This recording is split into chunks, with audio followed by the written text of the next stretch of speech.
Tractor, private sharp shooter, 2 highly trained sniffer dogs और 90 camera trap. एक बाघिन ने इन सबको अपने पीछे लगा रखा था। 5 साल की थी अवनी और ठीक 1 साल पहले ही तो उसने 2 छोटे छोटे बच्चों को जन्म दिया था। फिर ऐसी कौन सी आफत आन पड़ी थी कि अवनी को बाकी जानवरों से अलग निगाहों से देखा जा रहा था। आखिर क्यों हाथ धोकर अवनी के पीछे पड़ा था पूरा वन विभाग, जैसे उसने न जाने कौन सा गुनाह कर दिया हो।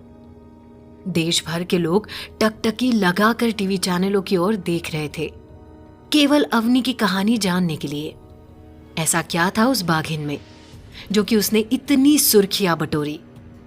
आखिर कौन थी वो बाघिन, कहां से आई थी और क्यों उसके इर्द गिर्द इतनी कहानियां बुनी जा रही थी? दरअसल साल 2014 में बोराती गांव से कुछ ही दूरी पर टिपेश्वर वाइल्ड लाइफ सेंचुरी के करीब काफी इंटेंसिव ह्यूमन एक्टिविटी देखी गई और इस एनक्रोचमेंट ने खड़ी की एक ऐसी परिस्थिति जिसे हम ह्यूमन एनिमल कॉन्फ्लिक्ट या मानव पशु संघर्ष के नाम से जानते हैं। अवनी की मां टिपेश्वर वाइल्ड लाइफ सेंचुरी में ही तो रहती थी और जब जोरों पर ये एनक्रोचमेंट चल रहा था तब इस कॉन्फ्लिक्ट के हत्थे चढ़ गई बेचारी। तब अपनी मां के साथ खेलती कूदती छोटी सी अवनी को कहाँ पता था कि इस शोर शराबे से दूर जाने की होड़ में वो टिपेश्वर वाइल्ड लाइफ सेंचुरी से माइग्रेट करती हुई बोराती गांव के करीब पहुंच जाएगी। आखिरी बार अपनी मां से मिल भी नहीं पाई थी अवनी। जगह बदल गई, इलाका बदल गया, देखते ही देखते कई साल बीत गए। अब अवनी बड़ी हो चुकी थी और साथ ही इस नए गांव में गांव के लोगों के बीच चर्चा का विषय भी बन चुकी थी। काफी प्रसिद्ध हो गई थी अवनी।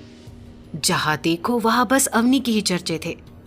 आसपास के गांव में लोग अपनी बर्बाद होती फसलों को देख परेशान हो चुके थे। कई दिनों तक लोग ये सोचकर हैरान परेशान थे कि आखिर ये काम किस जंगली जानवर का है। वो तो जब उन्होंने किसी बाघिन के पंजों के निशान खेत से जंगल की ओर जाते देखे तब उन्हें एहसास हुआ कि ये तो किसी खतरे की घंटी है। वन विभाग ने भी तो कुछ ही दिनों पहले किसी बाघिन को स्पॉट किया था जंगल में। क्या शान सी दिखने वाली ये बाघिन असल में इतनी खतरनाक थी? अब तो अवनी पर लोगों को मौत के घाट उतारने के भी आरोप लगने लगे थे। देखते ही देखते पूरे इलाके में ये बात फैल गई थी कि अवनी एक मैन ईटर बन चुकी है और गांव के 13 लोगों की जान ले चुकी है। ये बातें इतनी फैल चुकी थी कि सच और झूठ के बीच फर्क कर पाना भी मुश्किल हो रहा था। इन सब खबरों की वजह से चारों ओर दहशत फैली हुई थी। एक हंसता खेलता इलाका अब वीरान सा दिखने लगा था। लोगों ने अपने घरों से बाहर निकलना बंद कर दिया था। घर की 4 दीवारी में बंद लोगों की रातों की नींद हराम हो गई थी। ढंग से सोना तो दूर, लोगों के खाने के लाले पड़ चुके थे। ऐसे में गांव वाले अवनी पर काबू पाने के लिए कुछ भी करने के लिए तैयार थे। क्या सचमुच अवनी एक मैन ईटर बन चुकी थी? गांव वाले अब आखिर क्या करेंगे? क्या फॉरेस्ट डिपार्टमेंट और गांव वाले अवनी पर काबू पा सकेंगे? घर के बरामदे में घूमते हुए कभी ना कभी आपकी आंखें किसी बिल्ली की आंखों से जरूर टकराई होगी और जाने अनजाने उनकी आंखों ने आपको एक टाइगर की याद भी दिलाई होगी। आखिर कैसे ना दिलाए भला? दुनिया के सभी कैट्स में टाइगर सबसे बड़े जो होते हैं, यानी टाइगर भी एक कैट्स की ही प्रजाति है। हालांकि टाइगर्स की जैसी इमेज हमारे दिमाग में कैद है, अपनी जिंदगी की शुरुआत में टाइगर्स वैसे होते नहीं है। जन्म के वक्त तो ये बस 1 किलो के होते हैं और इन्हें देखभाल और ट्रेनिंग की सख्त जरूरत होती है। ऐसे में माँ अपने बच्चों का खास ख्याल रखती है ताकि उनमें फौलादी ताकत आ सके। अवनी की माँ ने भी अवनी का बहुत ध्यान रखा था। उसे सिखाया कि जंगल के सारे जानवरों में से हमारा शिकार कौन सा है और अपने शिकार को पकड़ना कैसे है। महज 2 महीने की उम्र में ही अवनी शिकार पर अपनी माँ के पीछे ही रहती थी और उसकी सभी हरकतें पर नजर रखती थी। वापस आकर माँ के साथ प्रैक्टिस भी किया करती। आखिर उसे भी तो बड़े होकर अपनी माँ जैसा मजबूत और निडर शिकारी बनना था। एक रोज की बात है, अवनी की माँ को एक मवेशी दिखा। उसकी आंखें अपने शिकार पर जैसे गड़ गई। चुपचाप दबे पांव ऊंची सी घास के बीच से होते हुए वो शिकार के थोड़े करीब आ पहुंची, पलक झपकते ही माँ ने छलांग मारी और उस मवेशी की गर्दन को दबोच लिया। उसे जमीन पर गिराकर उसका गला दबा कर रखा जब तक कि शिकार ने झटपटाना बंद नहीं कर दिया। माँ उसकी लाश को खींचकर पेड़ों की छांव में ले आई। अवनी चुपचाप ये नजारा देखकर सब कुछ सीख रही थी, लेकिन वो अभी इतनी छोटी सी थी कि इस शिकार को खाना उसके बस की बात नहीं थी। अभी थोड़ा समय था शिकार में। वैसे टाइगर्स के बारे में एक और फैक्ट है। 200 किलो की ये शिकारी दुनिया के सभी लिविंग कैट्स में से सबसे बड़े कैनाइन से लेस होते हैं, यानी इनके आगे के 2 दांत काफी बड़े होते हैं। लेकिन इस स्टेज तक पहुंच पाना इतना आसान नहीं होता। ये तभी मुमकिन होगा जब कब्ज उस समय तक जिंदा रहे। आधे टाइगर्स तो 2 साल की उम्र तक ही जी पाते हैं। कभी उन्हें लिविंग कंडीशन सही नहीं मिलती, तो कभी दूसरे जंगली कुत्ते छोटे बच्चों पर घात लगाए बैठे रहते हैं। वो इसी ताक में रहते हैं कि कब माँ बच्चों को छोड़कर शिकार पर निकले और वे मजे से उनका शिकार कर सके। इसलिए पहले 2 साल की उम्र तक कब्ज अपनी माँ के आसपास ही रहते हैं और उनकी सारी टेक्निक्स सीखते रहते हैं। अवनी भी अपने माँ के पीछे पीछे दबे पांव चलने और चुपके से शिकार के पास जाने का गुर सीख रही थी। देखते ही देखते अगले कुछ महीनों में ही अवनी ताकतवर और खतरनाक हो गई। अब वो एक छोटी सी बाघिन नहीं रह गई थी। इंतजार खत्म हुआ। आखिर वो दिन भी आ गया जब अवनी ने पहली बार अपना शिकार किया। माँ ने शिकार को पकड़कर अवनी के आगे पटक दिया और उसे मारने का मौका अवनी को मिला। इस वाक्य के बाद अवनी बहुत ज्यादा कॉन्फिडेंट हो गई थी। यह हुनर अवनी को एक मंजा हुआ शिकारी बनाने के लिए जरूरी भी था। दिन ब दिन माँ के साथ अवनी का रिश्ता बहुत ही मजबूत होता जा रहा था। अवनी को बचाने के लिए माँ अपनी जान की बाजी लगाने तक को तैयार थी। जब तक अवनी अपने बूते पर रहने लायक नहीं हुई, माँ उसे खाना और जरूरत की चीजें मुहैया कराती रही। वैसे क्या आपको पता है कि टाइगर्स की भी जीभ पर मात्र 500 टेस्ट बड्स होते हैं, जबकि इंसानों की जीभ पर हजारों टेस्ट बड्स होते हैं। शायद यही वजह थी कि अवनी के खाने पीने के नखरे बिल्कुल नहीं थे। मांस कैसा भी हो, अवनी उसे बड़े चाव से खाती थी। टाइगर्स को नदी पार करने में भी बिल्कुल परेशानी नहीं होती, क्योंकि वो बचपन से ही बेहतरीन तैराक होते हैं। और यही कारण भी है कि अवनी ने मछली पकड़ना भी सीख लिया था। शिकार तो आखिर कुछ भी हो सकता है। 2 साल की होने तक अवनी भी अपनी माँ जितनी ताकतवर हो चुकी थी और साथ ही अकेले शिकार करने के लिए भी बिल्कुल तैयार। अवनी की कहानी अब आगे बढ़ रही थी। जल्द ही वो समय आने वाला था जब अवनी को अपने बूते पर रहना था। बाकी टाइगर्स की तरह ही कहीं ना कहीं इंडिपेंडेंट की चाह अवनी के अंदर भी पनप रही थी। उम्र के इस पड़ाव में अक्सर टाइगर अपने कमजोर भाई बहनों पर अपना जोर दिखाना शुरू कर देते हैं। टाइगर अकेले रहने वाले जीव है। बचपन में तो ये आपस में खेलते कूदते हैं, मगर कुछ ही समय बाद जैसे सब बदल सा जाता है। 2 साल की उम्र में मादा टाइगर अपनी माँ के आसपास नई टेरिटरी ढूंढने में लग जाती है। अवनी का भी अब खेलने का वक्त खत्म हो चुका था। हो सकता था कि वो अपनी माँ से फिर कभी न मिले, और हुआ भी कुछ ऐसा ही। जब अवनी की माँ इलेक्ट्रोकॉशन का शिकार हो गई, तब अवनी एक नई टेरिटरी की तलाश में निकल पड़ी। आखिर अब कहाँ होगी अवनी की नई टेरिटरी? वक्त था। बंदर अचानक शोर मचाने लगे। चिड़िया में कौतूहल जाग उठा। हिरन, भैंसे और बाकी पानी पीते हुए जानवर भाग खड़े हुए। पूरा इलाका चौकन्ना हो चुका था। ये आहट किसकी थी? क्या इस इलाके में आज एक नया शिकारी आया था? एक मजबूत, धारदार पंजों वाली ताकतवर बाघिन, जिसकी निगाहें ऐसी कि देखने वाले के दिल दहल जाए। अवनी अब एक नए इलाके में थी। उसे पता नहीं था कि ये कौन सा इलाका है जहां वो पहुंच चुकी थी। आखिर पता भी कैसे होता? कोई बाघ साइन बोर्ड पर लिखे नाम थोड़ी पढ़ सकते हैं कि ये इंसानों का इलाका है या जानवरों का। बचपन से ही यही तो सीखा था उसने कि जिस इलाके पर उसने पकड़ बनाई वो इलाका उसका। इंसानों से सामना हुआ ही कहा था अब तक अवनी का। इस नए इलाके में अवनी यहाँ वहां भटक रही थी, घूम रही थी, जैसे कि अपनी इस नई टेरिटरी का मुआवना कर रही थी। उसे पता नहीं था कि किसकी निगाहें टिकी हुई थी उस पर। दरअसल फॉरेस्ट ऑफिशियल्स ने गश्त लगते वक्त उसे स्पॉट कर लिया था और एक कोड नेम दिया, T1। बस तब से अवनी को लोग T1 के नाम से भी जानते हैं। अवनी अब ह्यूमन डोमिनेटेड एरिया में कदम रख चुकी थी। यहाँ पहले से रहे जानवरों को तो पता था कि यहाँ इंसान भी है और उससे दूर रहना है, तो वो थोड़े गहरे जंगलों में ही रहते थे। जंगल की पट्टियों से होती हुई अवनी अपने रास्ते चली जा रही थी, जहाँ ना तो उसे एक टाइगर रिजर्व जैसा सेफ एनवायरनमेंट मिल रहा था, ना ही सफिशिएंट खाना। दूसरे शब्दों में कहा जाए तो अवनी के लिए लाइफ इस नई जगह पर बहुत ही मुश्किल हो चुकी थी। अपनी टेरिटरी शेयर करना, वो भी एक ऐसे इलाके में जहां 2 टांगों वाले इंसान भी रहते थे, बहुत ही मुश्किल था। अब अवनी जंगल में खाने की तलाश में निकले भेड़ बकरियों का शिकार करने लगी थी। ये सभी पशु यूं की पालतू थे, तो इस दौरान अक्सर उसका सामना इनके मालिक यानी इंसानों से भी होने लगा। अब ऐसे में इंसानों और जंगली जानवरों के बीच की शांति धीरे धीरे खत्म सी होने लगी थी। गांव वाले अब अपने मवेशियों को उन सभी जगहों से दूर रखने लगे जहां से वो गायब हुए या फिर जहां उन्हें बाघिन दिखी। इससे कुछ समय की शांति तो हुई, पर जब शिकार मिलना फिर से कम हो गया तो अवनी को बेचैनी होने लगी। उसे जिंदा रहने के लिए कोई शिकार तो चाहिए था। पास ही के एक छोटे से कस्बे में एक 60 वर्षीय बुजुर्ग महिला सोनाबाई अपने पूरे परिवार के साथ रहती थी। उनके घर में उनका एक बेटा था।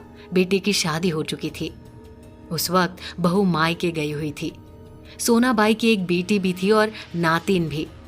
प्यारी चुन्नी अपनी नानी की गोद में ही बड़ी हुई थी और अपनी नानी से बहुत प्यार करती थी। नानी उसे परियों की, तितलियों की, राजा रानी की, तो कभी शेर, बाघ और लोमड़ी की कहानियां सुनाती। तभी तो चुन्नी आधे से ज्यादा समय नानी के साथ ही बिताती थी। सोनाबाई की आदत थी हर रोज सुबह उठकर सबसे पहले अपने घर के पीछे लगे कपास के खेतों में टहलना और फिर वापस आकर पूरे परिवार के साथ नाश्ता करना। यवतमाल में बुधवार की सुबह भी एक आम सुबह जैसी ही थी, जब सोनाबाई अपने कपास के खेत में टहलने निकली थी। नाश्ते की मेज पर बैठा पूरा परिवार उनकी राह देख रहा था। उस दिन बहुत देर कर दी सोनाबाई ने। चुन्नी के पेट में तो 100 चूहे कूद कूद कर जैसे गोते लगा रहे थे। जब काफी समय बीत जाने पर भी सोनाबाई नहीं लौटी तो चुन्नी उठ खड़ी हुई और सोनाबाई को बुलाने कपास के खेतों की ओर चली गई।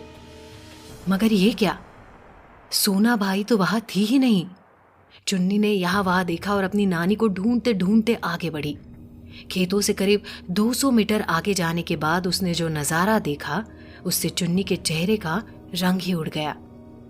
सोनाबाई का सर एक झाड़ी में लटका हुआ था। उनसे कुछ ही दूरी पर पड़ा था उनका धड़ और चारों ओर खून ही खून। ठीक जंगल की आग की तरह इस घटना की खबर पूरे यवतमाल में फैल गई। शाम ढलने तक यवतमाल के बच्चे बच्चे को पता था कि यवतमाल में कोई ना कोई जंगली जानवर आया है। कोविड-19 के कारण आज पूरी दुनिया को पता है कि लॉकडाउन में रहना कैसा होता है। इस पैंडेमिक के दौरान हम सब ने जो लॉकडाउन का दौर गुजारा, ऐसे दौर से 2016 में यवतमाल वासी गुजर चुके थे और उनके इस लॉकडाउन का दौर लगभग 2.5 सालों तक चला, जहां 26 गांवों के लोग यानी 21,000 से ज्यादा लोगों की रोजमर्रा की जिंदगी ठप हो गई। पीछे छूट गई तो बस विधवा औरतें और अनाथ बच्चों की एक लंबी फहरिस्त। जब सोनाबाई के लाश की शिनाख्त हुई तो पाया गया कि उनके शव पर किसी बाघ के पंजों के निशान थे। ऐसे में फॉरेस्ट ऑफिशियल्स का सीधा शक इलाके में नई आई T1 यानी अवनी पर गया। इसके बाद आसपास के गांवों से और भी ऐसी खबरें आने लगी। एक बूढ़ी अम्मा ने बताया कि उनके सपने में बाघिन आई थी और उसने कहा कि ये गांव शापित है। अगर इस शाप को तोड़कर बाघिन की दहशत से मुक्ति चाहिए तो गांव के बीचों बीच जो पीपल का पेड़ है, सभी सुहागनों को उसकी 108 परिक्रमा करनी पड़ेगी, वरना बाघिन उनके पति को अपने साथ ले जाएगी। ऐसे और भी उपाय दूसरे लोगों ने भी सुझाए। हर इंसान बस कुछ भी करके इस दहशत के जीवन से बाहर आना चाह रहा था। एक सुबह गांव के गोपी शंकर जी शहर से अपने घर का राशन लेकर लौट रहे थे। बीच में एक छोटा सा जंगल पड़ता था। गोपी शंकर जी अपनी दुनिया में लहराते हुए चल रहे थे कि तभी उन्होंने एक खूंखार बाघिन को उनके और गुर्राते हुए देखा। बाघिन उनके सामने खड़ी थी। गोपी शंकर जी और बाघिन एक दूसरे की आंखों में देख रहे थे। ये सिलसिला कुछ देर तक चलता रहा। उनके बीच का फासला करीब 25 से 30 मीटर का रहा होगा। मगर गोपी शंकर जी बागिन को चकमा देकर भाग निकलने में कामयाब हुए। अब इसमें से कितना सच है ये तो गोपी शंकर जी ही जानते हैं, पर आज भी वो गांव वालों के सामने ये किस्सा सुनाने से पीछे नहीं हटते। अवनी सभी टीवी चैनलों पर, हर अखबार के पन्नों पर दिखने लगी थी। हर दिन कोई ना कोई टीवी न्यूज मीडिया वाले यवतमाल के चक्कर भी काटने लगे थे। लोगों के इंटरव्यूज लेकर उन्हें छापने लगे थे। देश भर में अब अवनी के किस्से चक्कर काट रहे थे। गुस्साए लोग अब अवनी को किसी भी कीमत पर यवतमाल से बाहर करना चाहते थे। लोग चाहते थे कि उन्हें इस दहशत की जिंदगी से छुटकारा मिले। आखिर लोग कितने दिन इस मौत के साए में गुजारते। उनका गुस्सा चरम पर था। आग बबूले हुए जा रहे थे सभी।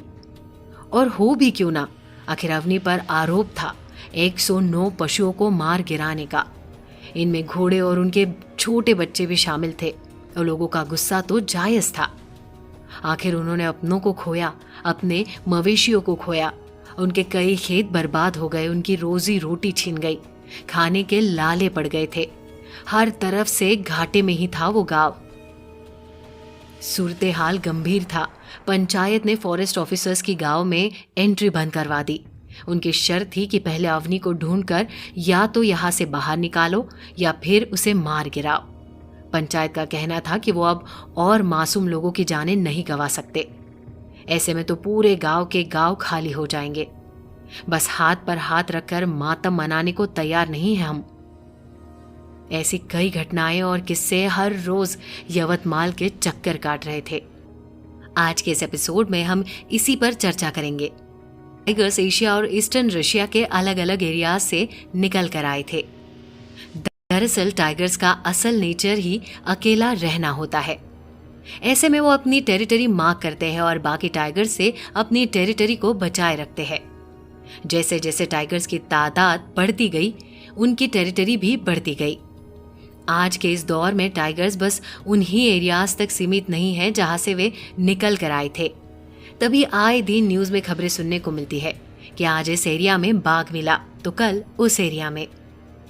टाइगर्स किस एरिया को चूज करेंगे अपने लाइवलीहुड के लिए, ये मेनली डिपेंड करता है शिकार की इजी अवेलेबिलिटी पर और मेल टाइगर्स के मामले में फीमेल तक पहुंच पर। एक फीमेल टाइग्रेस का एरिया 20 स्क्वायर फीट किलोमीटर तक का हो सकता है, जबकि मेल्स का एरिया बहुत बड़ा होता है जो 60 से 100 किलोमीटर को कवर करता है। यवतमाल के आसपास अवनी का एरिया भी कुछ इतना ही था और वहां उसकी मुलाकात एक मेल टाइगर से हुई जिसका नाम फॉरेस्ट ऑफिशियल्स ने टीटू रखा था। टीटू काफी फुर्तीला और तंदुरुस्त था। उसके नुकीले दांत से लेकर मांसपेशियों भरे पैर अपने सामने आए हर एक शिकार को पकड़ने की क्षमता रखते थे। वयस्क टीटू भी एक साथी की तलाश में था। उसकी ये तलाश अवनी पर आकर खत्म हुई। किसी भी इलाके में जीवित रहने और पनपने के लिए T1 और T2 दोनों के पास एक मजबूत शरीर और अपनी कुछ खूबियां थी। एक मजबूत एडल्ट टाइगर 13 फीट तक बढ़ सकता है और उसका वजन 296 किलोग्राम तक का हो सकता है। मादा आमतौर पर नर से छोटी होती है। टाइगर का आकार अमूमन उसके एरिया की ज्योग्राफिकल लोकेशन पर डिपेंड करता है। नॉर्दर्न टाइगर्स ज्यादातर साउदर्न टाइगर्स की तुलना में बड़ी होती है। नॉर्दर्न इंडिया में पाए जाने वाले मेल एडल्ट बंगाल टाइगर का वजन 218 किलोग्राम तक हो सकता है, मगर इसका माप 11 फीट से भी कम होता है। T2 एक अडल्ट टाइगर था, तभी तो उसकी पूंछ की लंबाई 3.3 फीट थी। कम्युनिकेट करने के लिए T2 अक्सर अपनी पूंछ का भी इस्तेमाल करता था। अगर T2 शांत है तो उसकी पूंछ एक जगह कांस्टेंट लटक जाती थी। वहीं अगर T2 आक्रामक महसूस कर रहा है तो वो अपनी पूंछ को एक तरफ से दूसरी तरफ तेजी से घुमाएगा। T2 को तो अपने पैरों की मांसपेशियों की जोड़ी को थैंक यू बोलना चाहिए। आखिर यही तो वजन है कि T2 इतना तेज शिकारी था। उसके पंजे काफी तेज थे और ये T2 का सबसे जरूरी हथियार था। T2 के पंजे अवनी से बड़े थे। T2 अक्सर अपने पंजों को तेज करने के लिए उन्हें पेड़ों पर खरोंचता था, ठीक उसी तरह जैसे हम चाकू की धार तेज करते हैं। उस दिन धूप खिली खिली सी थी। T2 जंगल में घूमता हुआ नदी के करीब पहुंचा। वहां पानी पीते पीते उसने किसी की आहट सुनी। T2 चौकन्ना हो चुका था। आखिर ये किसकी आवाज थी? उसकी आंखों की कोनियां सिकुड़ गई। उसने इधर उधर आंखें घुमाई, दाएं बाएं देखा, कोई नहीं दिखा। मगर जैसे ही उसने पीछे मुड़कर देखा, उसने पाया उसके सामने थी एक छरहरी लाल नारंगी धारियों भरी खूबसूरती से दिखने वाली बाघिन। टीटू को एक मादा बाघिन की तलाश थी। उसे एक ही लम्हे में न जाने कितने बातें उसके दिमाग के रास्ते से होकर निकल गई। देखते ही देखते कुछ ही दिनों में दोनों की दोस्ती इतनी गहरी हो गई कि दोनों साथ टेरिटरी शेयर करने लगे। टीटू अपने शक्तिशाली जबड़े का इस्तेमाल शिकार को फंसाने और मारने के लिए करता था। लगभग सभी टाइगर के मुंह में 30 नुकीले दांत होते हैं। ये अपने पीछे के दांतों का इस्तेमाल शिकार की हड्डी से मांस निकालने के लिए करते हैं। बाघ जितना पुराना होता है उसके दांत उतने ही पुराने होते जाते हैं। और हाँ, टिपेश्वर वाइल्ड लाइफ सेंचुरी जहां से T1 और T2 दोनों निकल कर आए थे, वहां एक टाइगर था जिसके दांत एक शिकार से भिड़ने के दौरान बहुत खराब हो चुके थे। वो टाइगर कुछ भी खाने में असमर्थ हो चुका था। ऐसे में भूख से उस टाइगर की जान चली गई। टाइगर्स की पुतलियां काफी बड़ी होती है, जो इसे दिन में क्लियर विजन मुहैया कराते हैं। हालांकि रात के समय टाइगर्स इंसानों से 6 गुना ज्यादा साफ देख सकते हैं, मगर दिन में इनका विजन नॉर्मल इंसानों जैसा ही होता है। यही कारण था कि T1 और T2 अक्सर दिन के उजाले को छोड़ रात की चांदनी में शिकार करना पसंद करते थे। रात के अंधेरे में हाथ आए शिकार का इनके जंगूल से भागकर निकलना ऑलमोस्ट इम्पॉसिबल हो जाता था। वैसे तो टाइगर्स काफी शांत किस्म के जानवर होते हैं। ये जल्दी खुले में सामने आना पसंद नहीं करते, मगर कोई इन्हें छेड़े ये इन्हें बिल्कुल पसंद नहीं आता। ऐसे में टाइगर्स काफी आक्रामक हो जाते हैं। लोगों की बढ़ती तादाद के साथ ही जो डिफॉरेस्टेशन शुरू हो जा रहा है, इससे टाइगर्स के साथ साथ सभी जंगली जानवर परेशान हैं। T1 और T2 भी काफी परेशान थे। उनके एरिया में आए दिन उन्हें कभी नए लोग तो नए जानवर नजर आ रहे थे, जिन्हें अवनी ने पहले कभी नहीं देखा था। पहली बार 2 टांगों वाले इंसानों को देखकर दंग रह गई थी अवनी। क्या ये लोग यहाँ हमेशा नजर आते रहेंगे? ये बात हम सबसे छुपी नहीं कि कभी कोई फैक्ट्री बिठानी हो, कोई नया प्लांट सेटअप करना हो या फिर कोई नया कंस्ट्रक्शन करना हो, तो सबसे पहले लोगों का ध्यान जंगल की जमीन पर ही जाता है।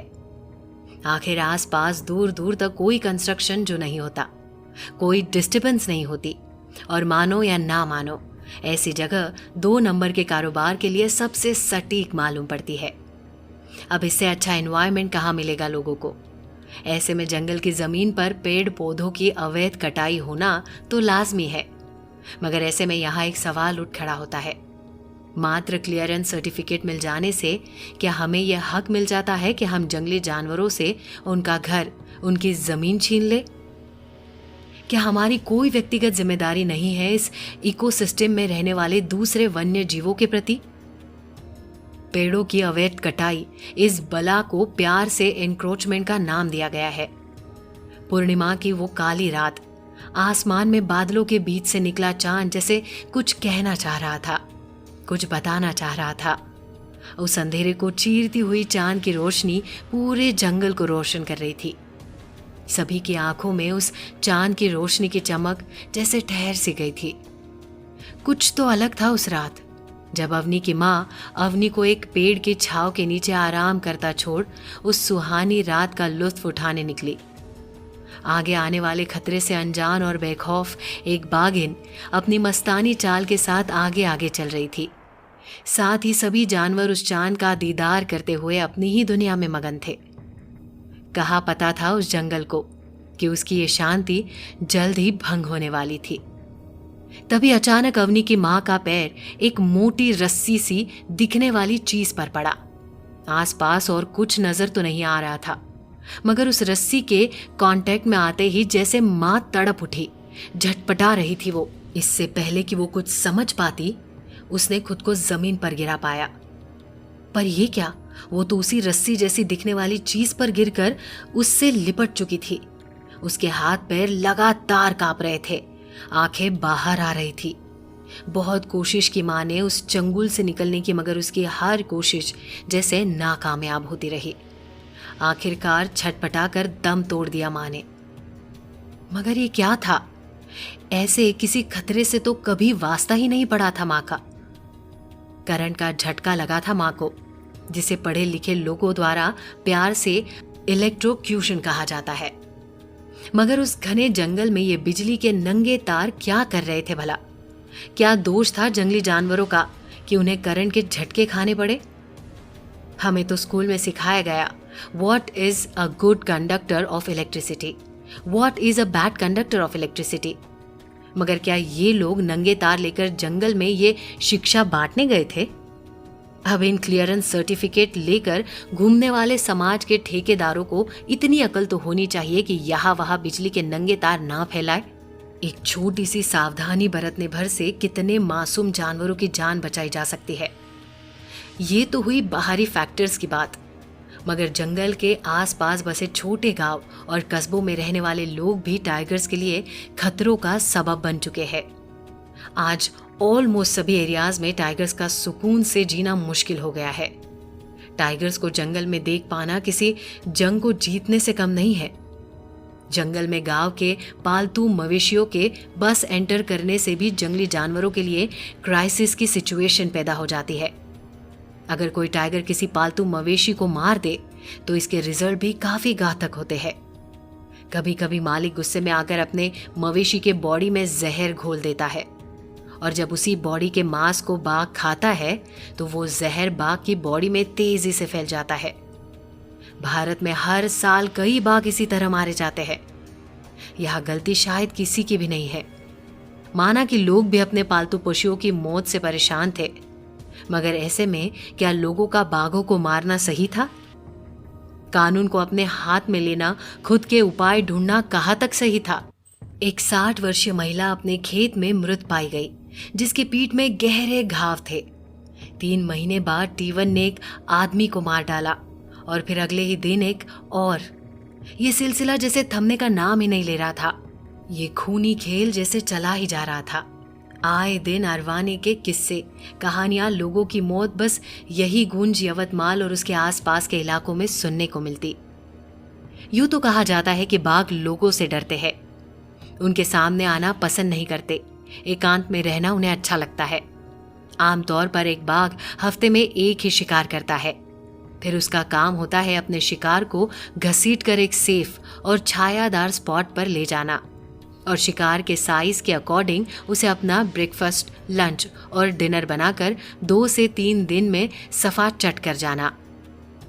इस फिस्टिंग टाइम में बाघ कोई दूसरा शिकार नहीं करता।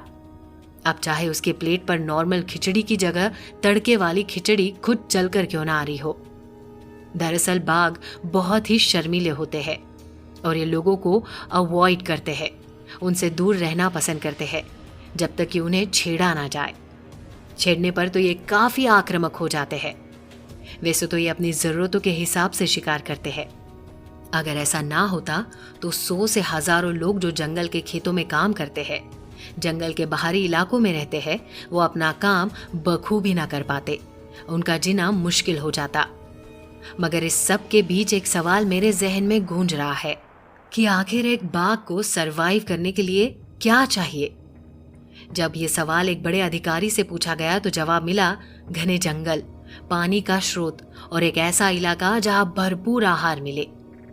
अब ऐसे में जब बाघ अपनी टेरिटरी क्लेम करते हुए ह्यूमन डोमिनेट एरियाज में आ जाते हैं तो अक्सर उनकी ये बेसिक नेसेसिटी फुलफिल नहीं हो पाती और उनका आमना सामना होता है इंसानों से। पहले तो वे उनके सामने आने से डरते हैं, लेकिन जब बाघों को लोगों की वल्नरेबिलिटी का पता चलता है, ये पता चलता है कि उनके ताकत के आगे लोगों की ताकत कुछ भी नहीं, तो वे अचानक अपने अंदर का डर खो देते हैं। उन्हें महसूस होता है कि इन बड़े बिना पूंछ वाले बंदरों को पकड़ना कितना आसान है। जैसे हम सबका एक फेवरेट फूड होता है जिसे हम बार बार खाना पसंद करते हैं, वैसे ही एक बार जब बाघ के मुंह में इंसानी खून का स्वाद चढ़ जाए तो उसके अंदर इसे बार बार चखने की इच्छा जागने लगती है। ऐसे में अक्सर बाघ मैन ईटर में तब्दील हो जाते हैं। ये मैन ईटर इतने खतरनाक होते हैं कि अपने घर की 4 दीवारी के अंदर अपने कंफर्ट जोन में बैठे अपने फोन की स्क्रीन स्क्रॉल करते हम इंसान इसकी कल्पना भी नहीं कर सकते। लोग अक्सर टाइगर्स की इंटेलिजेंस को समझ नहीं पाते, स्पेशली जब वो मैन ईटर बन जाते हैं। लोगों को मारने के दौरान उनके इतने करीब जाते हैं, टाइगर्स उनके बिहेवियर को समझना शुरू कर देते हैं। ज्यादातर लोगों की बाघों को लेकर समझ उन्हें नेशनल पार्क्स में देखकर ही डेवलप होती है। आपको जानकर हैरानी होगी कि इनमें विशेषज्ञ भी शामिल है। नेशनल पार्क्स में जानवर टूरिस्ट को देखने के आदी होते हैं। इस एनवायरनमेंट में जानवर ह्यूमन कंपनी में कंफर्टेबल महसूस करते हैं। कभी कभी तो ये लोग के साथ पोज करते भी नजर आते हैं। मगर ये सिक्के का बस एक ही पहलू है। इसके ठीक विपरीत किसी नई टेरिटरी की तलाश में भटकता टाइगर बहुत ही स्ट्रेस में होता है। आखिर उसे अपनी जिंदगी एक नए सिरे से शुरू करनी होती है। ऐसे में अगर वो भूखा है तो वो एक खूंखार शिकारी का रूप ले सकता है। शायद ऐसा ही कुछ यवतमाल में भी चल रहा था। लोगों की मौत का सिलसिला थमने का नाम ही नहीं ले रहा था। ये दहशत का माहौल लगभग 2 सालों तक चला। 1 जून 2016 से लेकर 2 नवंबर 2018 तक। आजादी के बाद अवनी का केस ही एक ऐसा केस था जो सबसे ज्यादा विवादों से घिरा था। जहां कुछ लोग कहते थे कि अवनी एक सीरियल मैन ईटर थी जिससे गांव वाले किसी भी सूरत में छुटकारा चाहते थे, और कुछ लोग कहते हैं कि अवनी अपने इलाके से भटकी हुई 2 बच्चों की बेबस मां थी जिसे बिना कारण मौत के घाट उतार दिया गया। हालांकि सच इन दोनों पहलुओं के बीच कहीं दफन सा होकर रह गया। अवनी मैन ईटर थी या नहीं, ये सच तो अवनी के साथ ही चला गया। अगर अवनी अपने पीछे छोड़ गई तो बस कई सवाल। क्या कभी उसे काबू करने की कोशिश की गई? क्या यवतमाल में चल रहा खूनी खेल शांत हो पाया? इतने लंबे चले ऑपरेशन का रिजल्ट क्या हुआ? ये सब जानेंगे हम अगले एपिसोड में।